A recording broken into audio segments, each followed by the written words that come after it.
Obviously, the best recovery would be to set the clock back, go back to just a few minutes before the time my client suffers an injury, and make sure they don't drive down that road. They don't walk down that sidewalk. They don't go into that skilled nursing facility. They don't get on that boat. Well, we can't turn the clock back. We have to go forward.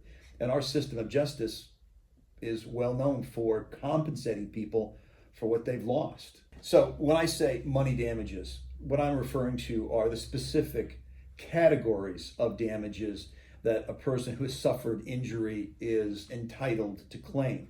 That would include economic damages.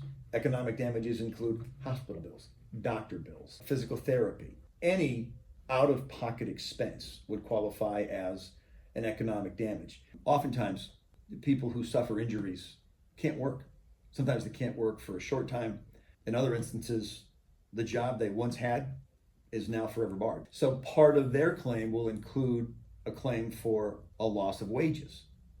But that wage loss claim won't be limited to what they've already lost.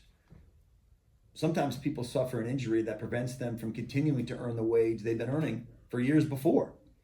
Then you have what are called non-economic damages. Those are the damages that you suffer, not because you've paid money or you've incurred an expense, but because you've suffered. Non-economic damage would include pain, suffering, fright, humiliation. You have to remember, sometimes people are scarred, physically scarred from their injuries.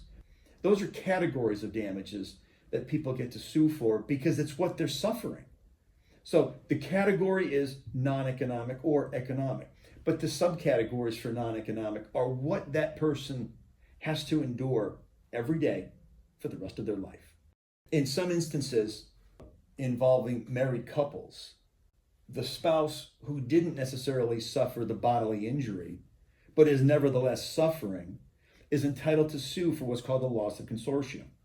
A loss of consortium is reserved for a marital couple, for spouses, because prior to the onset of the personal injury, this married couple had the life that they lived. They had worked it out through routine or maybe through choice. And now, through no fault of their own, their daily life that they knew is over. And that means that if one spouse now has to stay home, but they don't have the money, for instance, to have in-home care, then the other spouse is now going to have to pick up that slack. That slack that I refer to is really a daily grind that the spouse who's not injured must bear because they have to take care of their spouse who's now injured. The spouse who suffers that loss of consortium, in my view, is as much entitled to compensation for the life they lost as the person who's injured and is entitled to compensation for what they lost. In many cases, a plaintiff is going to require future medical care. And that future medical care could be substantial. That future medical care can include surgery, orthopedic surgery, neurological surgery, and sometimes plastic surgery. The poor folks whose injuries can't be resolved in a year or two, who have to receive treatment for years, oftentimes bear an emotional scar on top of a physical scar.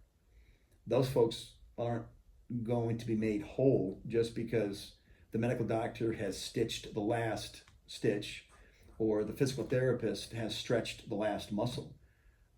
No, on the contrary, the emotional scars oftentimes can outlast any physical injury.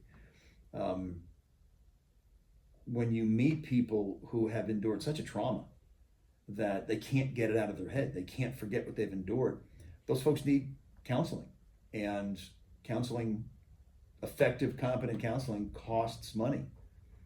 And the lawyer has to realize that this is unfortunately a journey that the client and the client's family or the client's spouse have to continue without that lawyer, because the time for the lawyer's job has ended, and now it's time for that person to continue their recovery.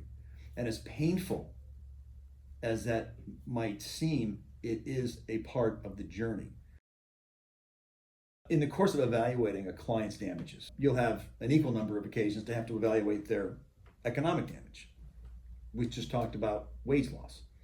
Well, in some cases, a person's damages might be so complicated that it just it just doesn't lend itself to a calculator and a pencil and just numbering out a final damage. Instead, in some cases where people have suffered these types of injuries, a lawyer is required to hire a life care expert, a life care planning expert. And what that means is a person's physical condition has been damaged so much that they're going to require future care.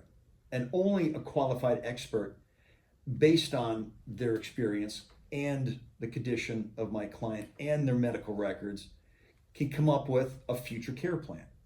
But the future care plan also entails an expense because nothing is free.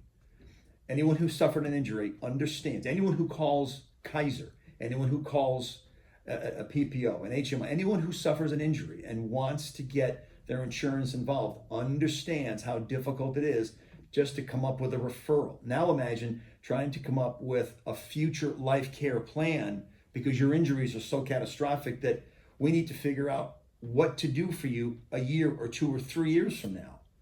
That life care planning expert is able to sit down with me and with my client and review the medical records and come up with a plan for future care.